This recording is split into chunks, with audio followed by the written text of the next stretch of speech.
अस्सलाम वालेकुम वरहमतुल्लाहि वबरकातुहू। बिस्मिल्लाहिर्रहमानिर्रहीम।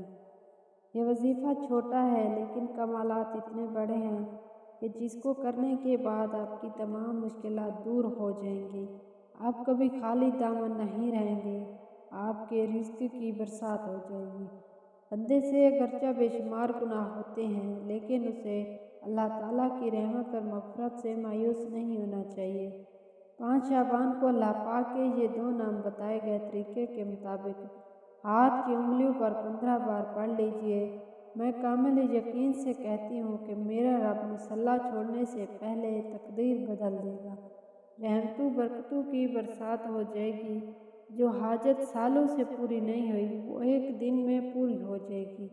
आप ये वजीफ़ा किसी भी वक्त कर सकते हैं, किसी भी नमाज के बाद पढ़ लीजिए, लेकिन ये वजीफ़ा छोड़ना नहीं।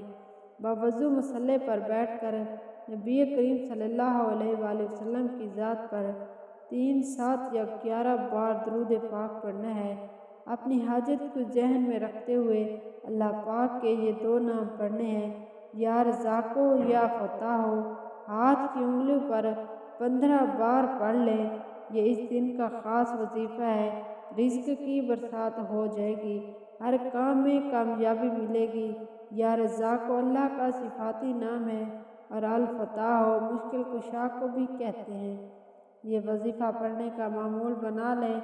इंशाअल्लाह ताला आप कभी खाली दामन नहीं रहेंगे और आपके घर में बरकतें रहमतें पैदा हो जाएंगी। बेशक देने वाली ज़ात अल्लाह पाक की है। मेरी आज की वीडियो कैसी लगी कमेंट बॉक्स में अपनी राय का इज़हार ज़रूर करें। अगर मेरी आज की वीडियो अच्छी लगी हो तो इसे सदका जारिया समझकर आगे शेयर करें। चैनल को सब्सक्राइब कर दें। जज़ाकल्लाह।